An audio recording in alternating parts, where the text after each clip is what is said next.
ನಮಸ್ತೆ ಸರ್. ಮುಖ್ಯ ಇಂದಿನ ಅಧ್ಯಕ್ಷರಾದ RS Nayak retired principal sir JNV ಕಣ್ಕೊಂಡು ಹಾಗೂ ಡಾಕ್ಟರ್ ಸಂಘವಿ, ಡಾಕ್ಟರ್ ಹಿರೇಮಠ್, ಇಲ್ಲಿನ ಟೀಚರ್ಸ್ ಸರ್ MK ಸಿನೋರಾವ್, ನಾರಾಯಣ ದೈಹಿಕ ಶಿಕ್ಷಕರು ಹಾಗೂ ಪ್ರಾರ್ಥನೆ sir Subrahmanyan sir, teacher Pranesh sir ಹಾಗೂ ಎಲ್ಲ ವಿದ್ಯಾರ್ಥಿಗಳು. ಈ ಸಂಗಮೇಶ್ ಸರ್ ಈ 360 ಮಿಷನ್ 360 ಡಿಗ್ರಿ ಇದರ ಉದ್ದೇಶ ಒಂದು ಜೀವನದಲ್ಲಿ ಕುಶಲತೆ ಅಥವಾ ಕೌಶಲ್ಯಗಳನ್ನು ಬೆಳೆಸ್ಕೊಳ್ಳುವಂಥದ್ದು. ಈಗ ಶಾಲೆಯಲ್ಲಿ ಕಲಿಸ್ತಾರೆ ವಿದ್ಯೆ ಜೊತೆಗೆ ನಾವು ಪ್ರಮುಖವಾಗಿ ಏನಂತ ಹೇಳ್ತೀವಿ, ವಿನಯವನ್ನು ಕಲಿಬೇಕಂತೆ ಅಥವಾ ಈ value added education means that is taught in schools, but still some part is not taught in schools, moral education or value education. So ಅದನ್ನು ಕಲಿಸಲಿಕ್ಕೆ ಇಂಥ ಕ್ಯಾಂಪ್ಗಳನ್ನು ಸರ್ ಆರ್ಗನೈಸ್ ಮಾಡ್ತಾ ಇರೋದು. ಒತ್ತಡವನ್ನು ಹೇಗೆ ನಿಭಾಯಿಸಬೇಕು, ಕುಶಲತೆಯನ್ನು ಹೇಗೆ ಬೆಳೆಸ್ಕೊಳ್ಬೇಕು ಹಾಗೂ ಸಮಯವನ್ನು ಹೇಗೆ ಮ್ಯಾನೇಜ್ ಮಾಡಬೇಕು, ಇವೆಲ್ಲವೂ ಇದರಲ್ಲಿ ಇನ್ಕ್ಲೂಡ್ ಆಗ್ತವೆ. ಯಾಕೆ ಕುಶಲತೆ ಅಥವಾ ಕೌಶಲ್ಯತೆ ಬೆಳೆಸ್ಕೊಳ್ಳೋದು ಇಂಪಾರ್ಟೆಂಟ್ ಅಂದರೆ, ಬರೀ ವಿದ್ಯೆಯಿಂದ ನಾವು ಏನು ಕಲಿತೀವಿ, ಡಿಗ್ರಿ ಕಲಿತೀವಿ, BE ಕಲಿತೀವಿ, ಇಂಜಿನಿಯರಿಂಗ್ ಆಗ್ತೀರಿ, MBBS ಕಲಿತೀರಿ, ಡಾಕ್ಟರ್ ಆಗ್ತೀರಿ. ಸೊ BSc MSc ಕಲಿತೀರಿ, ಟೀಚರ್ ಆಗ್ತೀರಾ.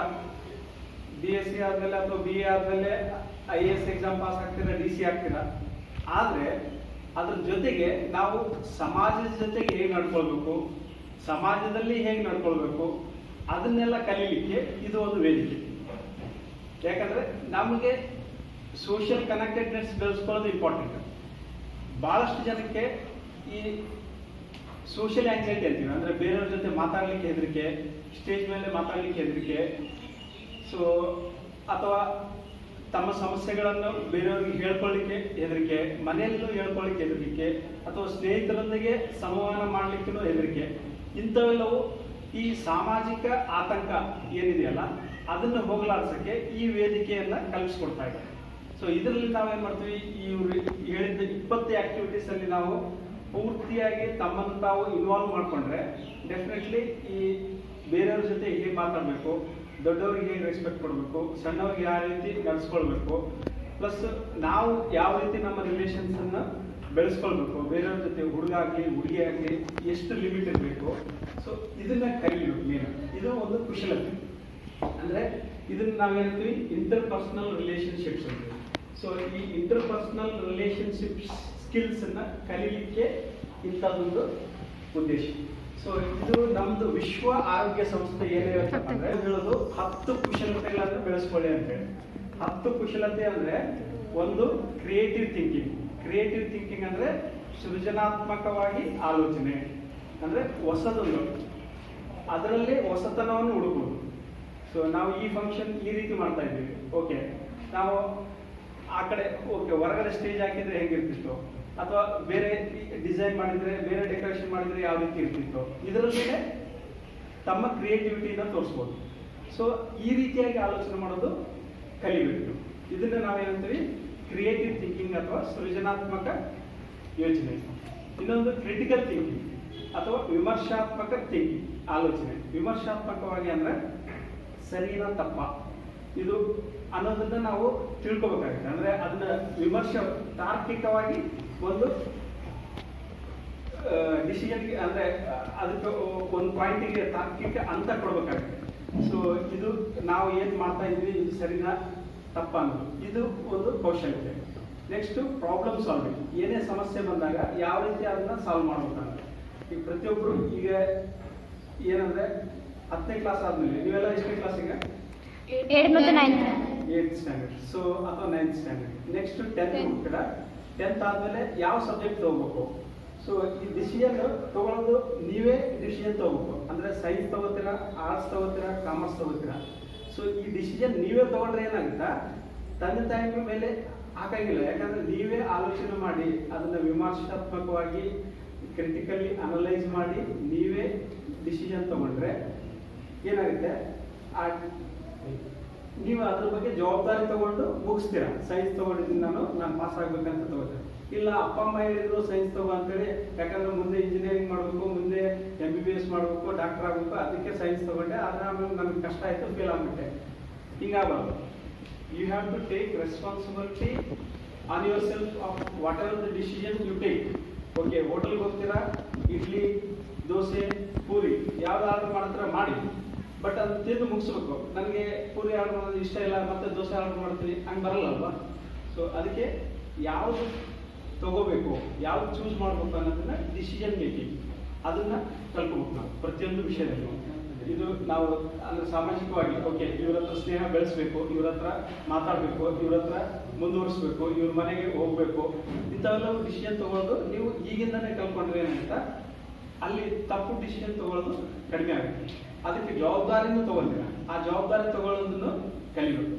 ಸೊ ನಾವು ಏನೇನು ಹೇಳಿದ್ವಿ, creative thinking, critical thinking, problem solving, decision making, ಆಮೇಲೆ interpersonal skills, interpersonal relation skills ಅಂದ್ರೆ ಬೇರೆಯವ್ರ ಜೊತೆ ಯಾವ ರೀತಿ ಸಂವಹನ ಮಾಡ್ಬೇಕಂತೇಳಿ. ಇದಲ್ಲದೆ ಸೆಲ್ಫ್ ಅವೇರ್ನೆಸ್. ಸೆಲ್ಫ್ ಅವೇರ್ನೆಸ್ ಅಂದ್ರೆ ನಮ್ಮಲ್ಲಿ ವೀಕ್ನೆಸ್ ಏನಿದೆ, ನಮ್ಮಲ್ಲಿ ಯಾವುದು ಶಕ್ತಿ ಏನಿದೆ, ಅಂದ್ರೆ ಪಾಸಿಟಿವ್ ಏನಿದೆ, ನಮ್ಮಲ್ಲಿ ವೀಕ್ನೆಸ್ ಏನಿದೆ ಅದನ್ನ ಕಳ್ಕೊಬೇಕು ಫಸ್ಟಿಗೆ. ಯಾಕಂದ್ರೆ ನಮ್ದೇನು ಪಾಸಿಟಿವ್ ಇದೆ, ಓಕೆ ನಾನು ಒಂದ್ಸರ್ತಿ ಓದಿದ್ರೆ ಮತ್ತೆ ರಿವಿಷನ್ ಮಾಡಿ ಬರಿಬಲ್ಲೆ, ನಾನು 10 ಸರ್ತಿ ಓದಿದ್ರೆ ಓದಿದ್ರೆ ಬರಿಬಲ್ಲೆ, ಅಥವಾ ನಾನು ಮತ್ತೊಬ್ಬರ ಜೊತೆ ಡಿಸ್ಕಸ್ ಮಾಡಿದ್ರೆ ಅದನ್ನ ನೆನ್ಪಿಟ್ಕೊಳ್ಬೇಕು. ಸೊ ಯಾವುದು ನಿಮಗೆ ಸೂಟ್ ಆಗುತ್ತೆ ಅನ್ನೋದನ್ನ ನೀವು ಡಿಸೈಡ್ ಮಾಡಬೇಕು. ಯಾವ ರೀತಿ ನಾನು ಓದಬೇಕು, ಸೊ ಅಥವಾ ನನ್ನ ಶಕ್ತಿ ಏನು. ಸೊ ನಂದು ಮ್ಯಾಥಮೆಟಿಕ್ಸ್ ಶಕ್ತಿ, ಮ್ಯಾಥಮೆಟಿಕ್ಸನ್ನ ಸ್ಟ್ರೆಸ್ ಮಾಡಬೇಕು. ಅದೇ ರೀತಿಯಾಗಿ ಇಂಗ್ಲೀಷಿಗೆ ಕಷ್ಟ ಇತ್ತಪ್ಪ ಅಂದರೆ ಅದನ್ನು ಯಾವ ರೀತಿ ನಾವು, ಅದು ನನ್ನ ವೀಕ್ನೆಸ್ ಅಂದರೆ ಅಲ್ಲಿ ಎಕ್ಸ್ಟ್ರಾ ಟ್ಯೂಷನ್ ಮಾಡಿಸ್ಬೇಕು, ಎಕ್ಸ್ಟ್ರಾ ಏನಾದರೂ ಹೋಗಿ ಸ್ಪೆಷಲ್ ಕ್ಲಾಸ್ ತಗೋಬೇಕು. ಅದನ್ನ ನಾವು ಅಂದರೆ ತಿಳ್ಕೊಬೇಕಾಗುತ್ತೆ. ಪ್ರಾಬ್ಲಮ್ನ ಅದನ್ನು ಸಾಲ್ವ್ ಮಾಡಿಕೊಂಡ್ರೆ ಈ ರೀತಿಯಾಗಿ ನಮ್ಮ ವೀಕ್ನೆಸ್ಸು ಮತ್ತು ನಮ್ಮ ಪಾಸಿಟಿವ್ನೆಸ್ಸನ್ನು ನಾವೇ ಅನಲೈಸಿಸ್ ಮಾಡಿಕೊಂಡ್ರೆ ನಾವು ಪಾಸಿಟಿವ್ನ ಹೆಚ್ಚು ಫೋಕಸ್ ಮಾಡ್ತಾ ಇದ್ರೆ ಯಶಸ್ಸು ತಾನೇ ಸಿಗುತ್ತಂತೆ. ಸೊ ಆ ಯಶಸ್ಸು ಸಿಗಲಿಕ್ಕೆ ನಾವು ಪಾಸಿಟಿವ್ ಕಡೆ ಹೆಚ್ಚು ಫೋಕಸ್ ಮಾಡಬೇಕಾಗುತ್ತೆ. ನಮ್ಮ ಶಕ್ತಿಗಳನ್ನು ಮತ್ತಷ್ಟು ವೃದ್ಧಿಸಬೇಕಾಗುತ್ತೆ. ಅದಕ್ಕೆ ನಾವು ಯಾವುದು ನಮ್ಮ ಪಾಸಿಟಿವ್ಸು, ಯಾವುದು ವೀಕ್ನೆಸ್ ಅನ್ನೋದನ್ನು ಸೆಲ್ಫ್ ಅನಾಲಿಸಿಸ್ ಮಾಡಿ ತಿಳ್ಕೋಬೇಕು. ಸೊ ಇದೊಂದು WHO ವಿಶ್ವ ಆರೋಗ್ಯ ಸಂಸ್ಥೆಯ ಕೌಶಲ್ಯಗಳು. ಸೊ ಏನೇನಾಯಿತು, creative thinking, critical thinking, problem solving, decision making, interpersonal relation skills, self analysis, ಆಮೇಲೆ coping with emotions, coping with stress. So ನಾವು ಎಮೋಷನ್ಸ್ ಅಂದರೆ ಸಿಟ್ಟು ಒಮ್ಮೆಲೆ ಬರುತ್ತೆ, ದುಃಖ ಒಮ್ಮೆಲೆ ಬರುತ್ತೆ, ಅದನ್ನ ಯಾವ ರೀತಿ ಕಂಟ್ರೋಲ್ ಮಾಡಬೇಕು. ಸೊ ಸಿಟ್ಟು ಎಲ್ಲರಿಗೂ ಬರುತ್ತೆ.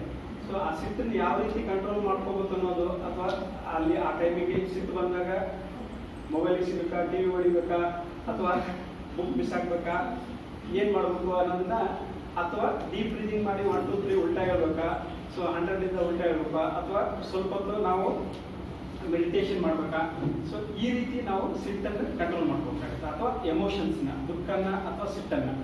ಸೊ ಯಾವ ರೀತಿ ನಮ್ಮ ಎಮೋಷನ್ಸ್ನ ಕಂಟ್ರೋಲ್ ಮಾಡ್ಕೋಬೇಕು ಅನ್ನೋದನ್ನ ಕಲಿಬೇಕಾಗುತ್ತೆ.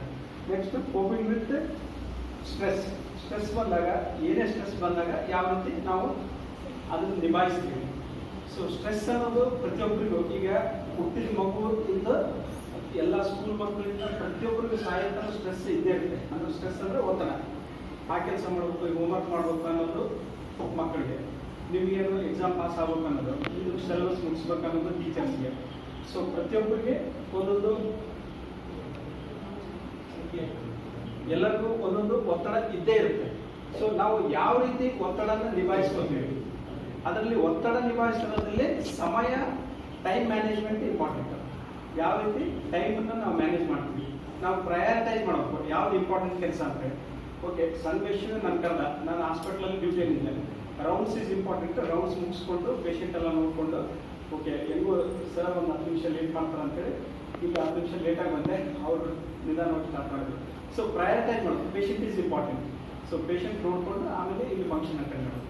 ಸೊ ಅದೇ ರೀತಿಯಾಗಿ ನಿಮ್ದೇನು ಪರ್ಸ್ನಲ್ ಏನಿದೆ, first priority is personal problems, ಅದಾದಮೇಲೆ ನಿಮ್ಮದು ಅಕಾಡೆಮಿಕ್ ಅಂದರೆ career problems, next family. So ಇದನ್ನು ನಾವು ಒಂದೊಂದನ್ನ ಪ್ರಯಾರಿಟೈಸ್ ಮಾಡಿಕೊಂಡು ಟೈಮ್ ಮ್ಯಾನೇಜ್ ಮಾಡಿಕೊಂಡು ಬರ್ತಾ ಇರ್ತಾರೆ. ಆ ರೀತಿ ನಾವು ಆಟೋಮ್ಯಾಟಿಕ್ಲಿ ಒತ್ತಡವನ್ನು ನಿಭಾಯಿಸ್ಬೋದು. ಸೊ ಈ 10 ಕೌಶಲ್ಯಗಳನ್ನು ನಾವು ಜೀವನದಲ್ಲಿ ಅಳವಡಿಸ್ಕೊಂಡ್ರೆ ತನ್ನಿಂತಾನೇ ಒಂದು ಡಿಸಿಪ್ಲಿನ್ ಲೈಫ್ ಆಗುತ್ತೆ. ನಮ್ಮದೇ ಒಂದು ಯಶಸ್ವಿ ಬದಲು ಅಥವಾ ಶಿಸ್ತಿನ ಒಂದು ಜೀವನ ಆಗುತ್ತೆ. ಸೊ ಅದಕ್ಕೆ ಈ ಶಿಸ್ತಿನ ಜೀವನಕ್ಕೆ ಮತ್ತೊಂದು ಎಡಿಷನ್ ಕೊಡಲಿಕ್ಕೆ ಇವರು ಮಿಷನ್ 360 ಡಿಗ್ರಿ ಅಂತೇಳಿ ಮಾಡಿದ್ದಾರೆ. ಇದನ್ನೆಲ್ಲರೂ ಸಾಧ್ಯ ಆದಷ್ಟು ನಿಮ್ಮ ಫ್ರೆಂಡ್ಸ್ಗೆ ಹೇಳಿ, ನಿಮ್ಮ ಮನೆಯಲ್ಲಿ ಹೇಳಿ, ಸೊ ಎಲ್ಲರೂ ಜಾಯ್ನ್ ಆಗಲಿಕ್ಕೆ ಹೇಳಿ. ಸೊ ಇದು ತುಂಬ ಹೆಲ್ಪ್ ಆಗುತ್ತೆ.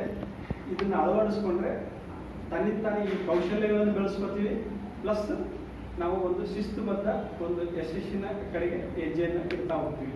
ಸೊ ಈ ಕಾರ್ಯಕ್ರಮವನ್ನು ಉದ್ಘಾಟನೆ ಮಾಡಿಸಿ ಆಯೋಜಿಸಿದಂಥ ಸಂಗಮೇಶ್ ಅವರಿಗೆ ಮತ್ತು ಸಹಕಾರ ಮಾಡಿದ ಎಲ್ಲ ನಿಮ್ಮೆಲ್ಲರಿಗೂ ಈ ಶಿಕ್ಷಣ ಸಂಸ್ಥೆಗೂ ಧನ್ಯವಾದಗಳು ಅಂತ ನನ್ನ ಮಾತನ್ನು ಮುಗಿಸ್ತೀನಿ.